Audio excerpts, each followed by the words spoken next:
Vamos con temas relacionados. La positividad de los exámenes llegó al 13,81%, los PCR, la cifra más alta de los últimos 8 meses. Desde el gobierno anunciaron que van a endurecer las restricciones sanitarias para intentar contener el alza de casos COVID-19. Analizamos el complejo escenario que vive el país junto a Claudio Castillo, académico de la Facultad de Ciencias Médicas de la Universidad de Santiago y profesor del Magíster en Salud Pública de la misma casa de estudios. Claudio, gracias por acompañarnos. Muy buenos días. Hola, buenos días, Nicolás. Gracias por la invitación. A ver, no hablemos de PIC, meseta, esos conceptos claramente son siempre en retrospectiva, nunca en el minuto presente, pero de todas maneras lo que se puede decir es que es una situación crítica, compleja, desde donde se mire. Hoy día uno entiende, conociendo lo que es la entrega de datos desde el reporte diario, que a diferencia de ayer va a haber una cifra bien alta en términos de nuevos casos activos y desgraciadamente hospitalizaciones, que se ha mantenido la tendencia. ¿Cómo has visto tú esa evolución y lo que desgraciadamente es un hecho, que las próximas semanas van a ser, quizás, esperemos que no, aún más difíciles? Bueno, nosotros siempre estamos mirando a partir de los datos de manera retrospectiva la pandemia, ¿no? Los casos nuevos son contagios que se produjeron 2 semanas atrás o incluso más, si uno extrema, digamos, los cálculos. En ese sentido, las medidas que se han tomado, como esta cuarentena en la región metropolitana, van a tener efecto 2 semanas después que se implementa, pero además si logramos que efectivamente disminuya la movilidad, porque las imágenes que ustedes mostraban y lo que hemos visto es que es una cuarentena bien especial, ¿no? Es una cuarentena, pero no se nota esta baja de la movilidad. Lo mismo ocurrió con el listado de empresas esenciales. Y en términos de datos, estamos cerrando una semana, pensando en los últimos 7 días, bien trágica, porque son más de 48.000 los casos nuevos que se han confirmado estos últimos 7 días.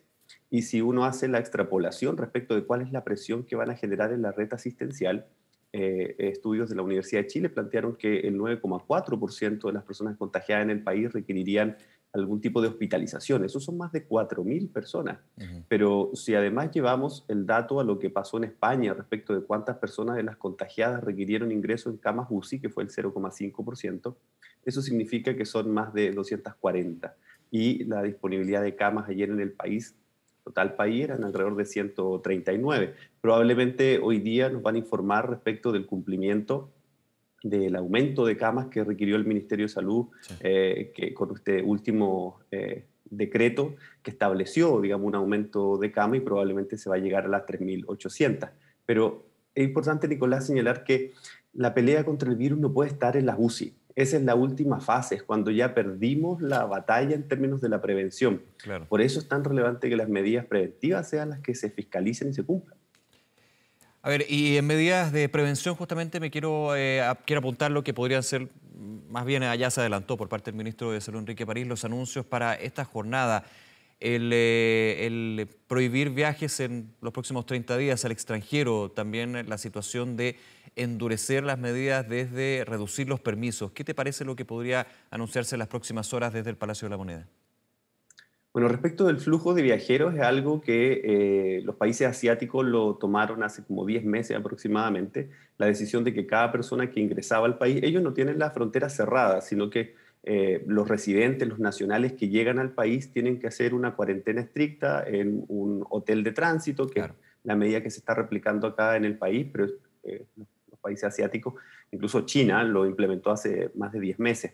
Esa es una buena medida si es que está bien diseñada y bien implementada. Lo que vimos ayer es la caótica situación respecto de la asignación de hoteles, esta situación no tan transparente respecto de por qué se eligió a solo 2 agencias y no otras.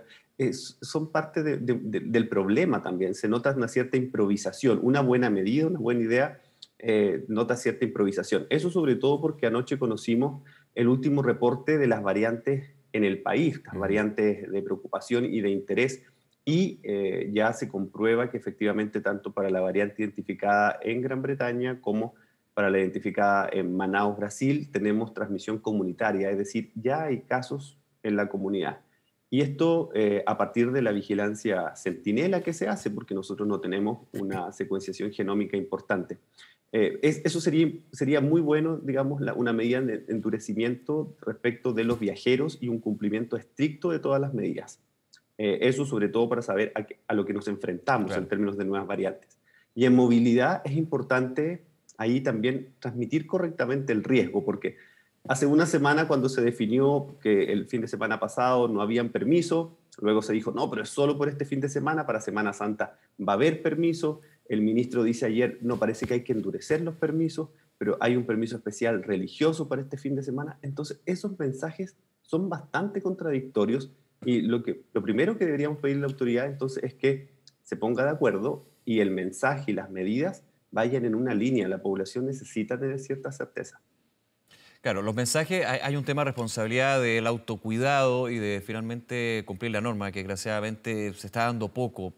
Puede ser ahí la fatiga pandémica, un tema también de idiosincrasia, pero desde otro punto de vista no solamente hay una responsabilidad única de la persona, sino también del mensaje y la gestión de crisis que se hace por parte de las autoridades.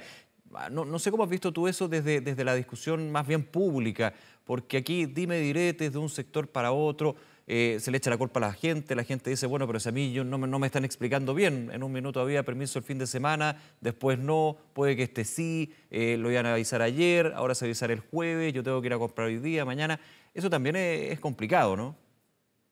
Es sumamente complicado y después de un año de pandemia está este cansancio, además está esta sensación, además de no ver pronto la salida, Sí. pero además tenemos estudios y la gracia de que ya haya pasado un año, digamos, dentro de todo lo malo que nos ha pasado, es que se han hecho una serie de estudios de los países que han tenido mejores resultados. Y en ese sentido, los países con buenos resultados hasta ahora han planteado liderazgos técnicos para transmitir los mensajes de riesgo. Acá más bien se ha apuntado a liderazgos políticos más que técnicos y en ese sentido puede que se debiera revisar esa gobernanza sanitaria respecto de la pandemia. Vienen días muy duros, días muy oscuros en términos de Ujú. hospitalización de los equipos de salud, probablemente también de fallecidos. Por lo tanto, el país también necesita confiar y necesita tener una hoja de ruta, saber hacia dónde vamos. La vacunación nos planteó una hoja de ruta importante, pero ese esfuerzo tiene que ir de la mano con las medidas preventivas, con un reforzamiento de la trazabilidad. Y ahí es importante que veamos que efectivamente el Ministerio de Salud confía en la atención primaria, confía en los municipios, transfiere los recursos, hace el acompañamiento sin trazabilidad y sin aislamiento oportuno. Por más vacunación que tengamos, no vamos a controlar la pandemia. En ese sentido, es importante los mensajes, pero también usar, disponer esta red de atención primaria que tanto hemos celebrado en términos de la vacunación, también en términos de la trazabilidad. Hay que apoyarla en ese sentido. Y las personas también, obviamente, tenemos una responsabilidad, ¿no? Tenemos que entender que esta es una situación crítica, Claro. que se juega la vida de miles de personas.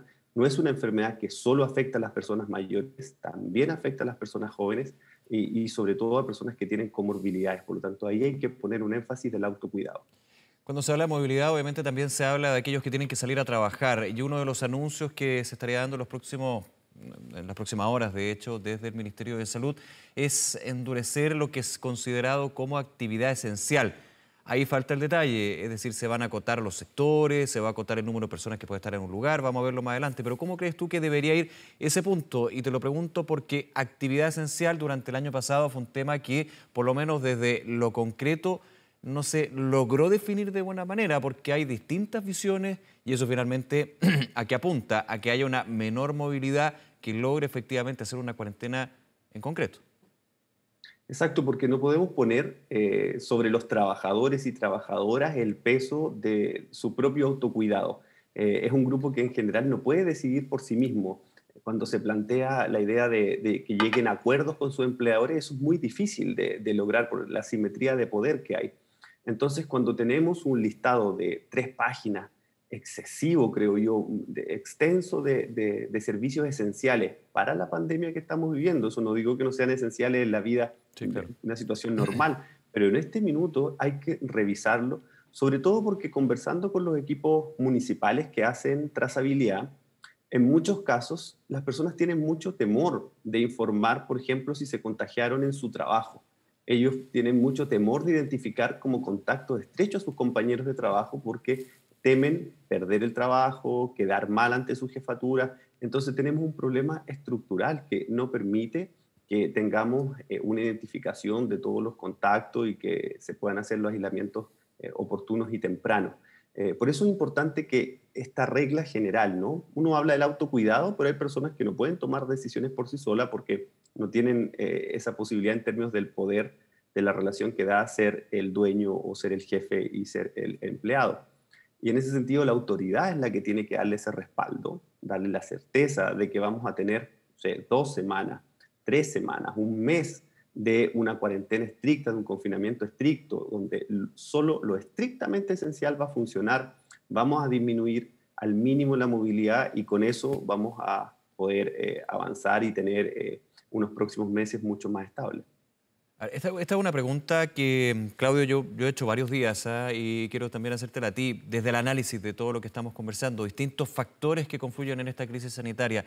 Mucho se dice de que se da una dicotomía en este punto de la pandemia, en que tenemos un proceso de vacunación exitoso, con cerca de 7 millones de personas inoculadas, pero que no conversa con lo que estamos viendo y lo que estamos comentando, la situación asistencial, el alto número de nuevos contagiados, casos activos, la circulación del virus. Eso sí se no conversa. Yo, por los análisis que hemos podido tener en distintas conversaciones con especialistas, apunto a que sí hay un efecto, porque desgraciadamente, y digo desgraciada porque da lo mismo que edad llegue a ser hospitalizado, son más jóvenes los que llegan a hospitalizarse ahora. Es decir, los adultos mayores, que siempre se han cuidado más, hay que decirlo, están su gran mayoría con la segunda dosis, es decir, con una inmunidad importante.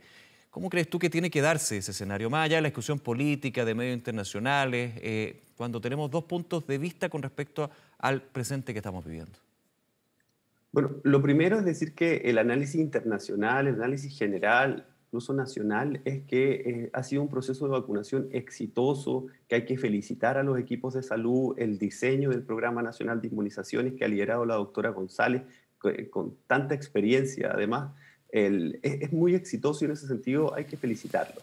El punto es que las recomendaciones siempre fueron de la Organización Mundial de la Salud que no solo había que concentrar los esfuerzos en la vacunación, y los países que han tenido efectos inmediatos o rápidos gracias a la vacunación lo hicieron con confinamiento, como el caso de Israel o Gran Bretaña. O sea, no fue solo la vacunación, sino también el confinamiento, con un esfuerzo por apoyos sociales y hacer una buena trazabilidad. Es decir, acá hay un conjunto de medidas. Y la paradoja en nuestro caso es que la vacuna se transforma en una alternativa de salida a este gran problema, pero también se transforma en la causa de otro problema. Es decir, esta comunicación tan triunfalista respecto de que somos el país que más rápido vacuna, que somos felicitados internacionalmente, que vamos a lograr la inmunidad primero que nadie, manda una señal a las personas respecto de un cierto relajo. Y esa es la crítica internacional, que la comunicación de riesgo en torno a la vacunación fue el problema. Y ahí yo creo que eso confluye con la situación política nacional, ¿no? Esta pandemia nos pilla como país en medio de una crisis de confianza, una crisis Claro. política importante. Que Entonces, por lo ineludible tanto, dentro del análisis, digamos. Obviamente aquí la base es absolutamente. sanitaria, pero finalmente son distintos aspectos a nivel del Estado, de la política, de la ciudadanía que empiezan a confluir. Sí, mira, acaba de salir un estudio que se hizo en Singapur Ujú. y hicieron 7 encuestas respecto de cómo las personas cambiaban su comportamiento en base a los mensajes que mandaban las autoridades y concluyeron que efectivamente había una relación, una causa-efecto entre lo que la autoridad, el gobierno decidía y el comportamiento protector de las personas. Es decir, si el mensaje era más exitoso, las personas cambiaban a un comportamiento menos protector.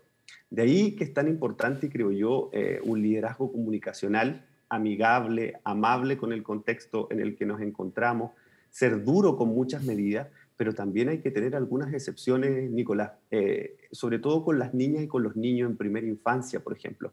Esta experiencia va a marcar la vida de esos niños y esas niñas, por lo tanto, cualquier cuarentena o confinamiento estricto tiene que tener una pertinencia también con esos grupos. No pueden estar encerrados todo el tiempo porque no entienden por qué tienen que estar encerrados. Necesitan salir, necesitan caminar, necesitan conectarse, ver a otros niños. Ni siquiera a lo mejor jugar o tocarlos, ver a otros niños. Por lo tanto, es tan importante también que no nos olvidemos de esos detalles, de cómo hacemos una respuesta dura, pero también nos preocupamos de la integralidad de las familias. Bien, Claudio Castillo, agradecerte nuevamente esta conversación para analizar el contexto y también los distintos puntos de esta crisis sanitaria que vivimos. Muchas gracias y que tenga un buen día. Muchas gracias,